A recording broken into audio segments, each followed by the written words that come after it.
आज हम बात करेंगे उस संस्था की जिसने भारत के गरीब बच्चे को डॉक्टर, प्रोफेसर और अफसर बनने का सपना दिया। उस संस्था का नाम है यूजीसी, यूनिवर्सिटी ग्रांट्स कमीशन। लेकिन सवाल ये है, यूजीसी बनी क्यों, किसके लिए बनी और इसे खत्म करने की कोशिश क्यों हुई? आज हम जानेंगे यूजीसी की पूरी सच्ची कहानी। आज़ादी के बाद भारत की हालत। 1 मिनट। 1947। देश आज़ाद तो हो गया, लेकिन शिक्षा आज़ाद नहीं थी।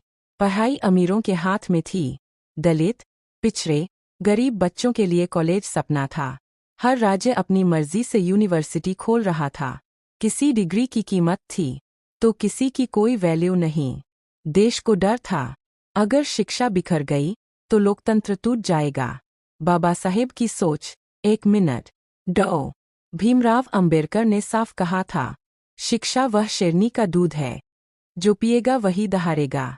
बाबा साहेब जानते थे, अगर शिक्षा बराबर नहीं होगी तो संविधान सिर्फ किताब बनकर रह जाएगा। इसीलिए उन्होंने कहा, शिक्षा पर सरकार का नियंत्रण होना चाहिए, गरीब छात्र को विशेष सुरक्षा मिलनी चाहिए।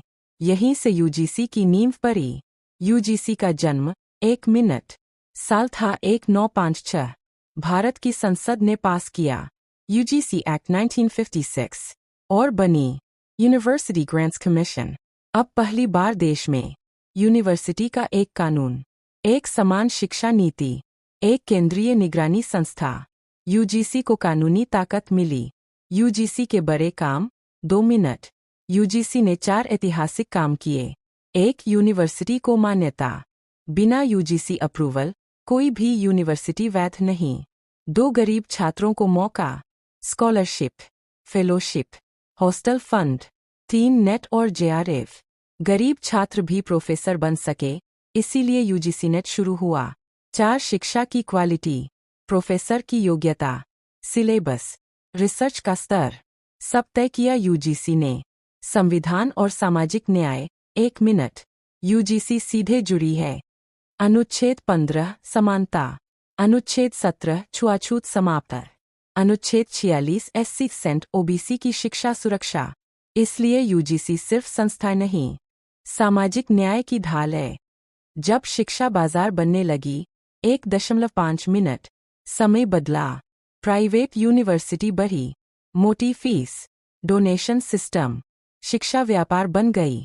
अमीर पढ़ने लगा, गरीब पीछे छूटने लगा, और यहीं से यूजीसी रास्ते का रोड़ा बन गई। 2018 का बड़ा हमला। 2018 का बड़ा हमला। 1.5 मिनट। 2018 में सरकार बोली, यूजीसी को खत्म करेंगे, नई संस्थाएं सही बनेंगे। देश भर में डर फैल गया। छात्र बोले, फीस बढ़ेगी। शिक्षक बोले, स्वायत्तता खत्म होगी। दलित पिछड़े बोले, हम फिर बाहर कर दिए जाएंगे। देश भर में आंदोलन हुआ। आखिरकार सरकार को पीछे हटना पड़ा। यूजीसी बच गई। अगर यूजीसी खत्म हो जाए तो। 1 मिनट। सोचिए जरा, फर्जी डिग्री खुलेआम बिकें, अमीरों की शिक्षा चले, गरीब बच्चा कॉलेज के बाहर खड़ा रहे, यानी शिक्षा फिर मनुवादी हाथों में चली जाए। यूजीसी कानून आया क्यों? 2 मिनट। भाइयों और बहनों, देश में हजारों यूनिवर्सिटी है, लेकिन क्या आप जानते हैं, नंबर काट देना, फेल करने की धमकी, और जब छात्र शिकायत करता है तो कहा जाता है, सबूत लाओ। लेकिन अपमान का सबूत कागज में नहीं होता, वह दिल पर होता है। इसी कारण रोहित वेमुला जैसे होनहार छात्र टूट जाते हैं। यूजीसी ने कहा, अब चुप नहीं बैठेंगे। इसीलिए लाया गया एंटी डिस्क्रिमिनेशन बटा इक्विटी रूल, ताकि कोई छात्र अपनी जाति की वजह से नीचा न समझा जाए। भाग 2। फिर विरोध क्यों हुआ? 2 मिनट। अब सवाल, अगर कानून अच्छा है तो विरोध क्यों? क्योंकि कुछ छात्रों को डर है, अगर किसी ने झूठा आरोप लगा दिया तो क्या होगा? पहले सजा, बाद में जांच। यही डर सामान्य वर्ग के छात्रों में है। वे कह रहे हैं, हम भेदभाव के खिलाफ हैं, लेकिन झूठे केस के खिलाफ सुरक्षा भी चाहिए। यह डर गलत नहीं है, क्योंकि जब कानून में संतुलन नहीं होता तो समाज टूटता है। भाग 3। क्या यह ब्राह्मण विरोधी कानून है? 2 मिनट। अब सबसे बड़ा झूठ फैलाया जा रहा है। ये ब्राह्मण विरोधी कानून है। सवाल पूछिए, क्या संविधान में कहीं लिखा है ब्राह्मण, ठाकुर, बनिया को अपमानित करो? नहीं। संविधान कहता है किसी के साथ भेदभाव मत करो। यह कानून जाति के खिलाफ नहीं है, भेदभाव के खिलाफ है। अगर कोई ब्राह्मण छात्र किसी दलित को अपमानित करता है तो अपराध है, लेकिन अगर कोई दलित झूठा आरोप लगाए तो वो भी अपराध होना चाहिए। यही बाबा साहेब का न्याय था। भाग 4। बाबा साहेब क्या कहते थे? 2 मिनट। बाबा साहेब ने कहा था, संविधान तभी चलेगा जब उसमें नैतिकता होगी।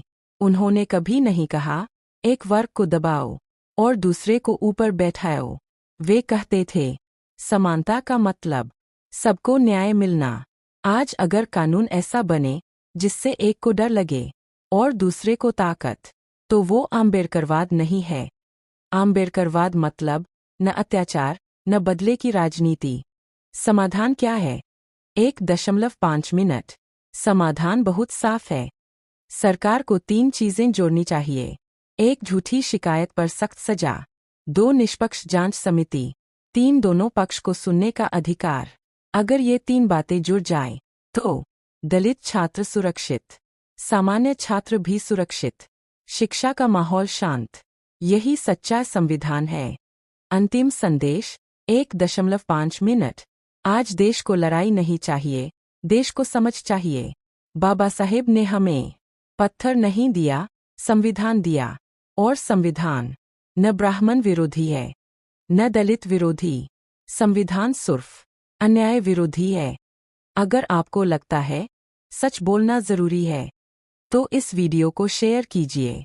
जय भीम, जय संविधान।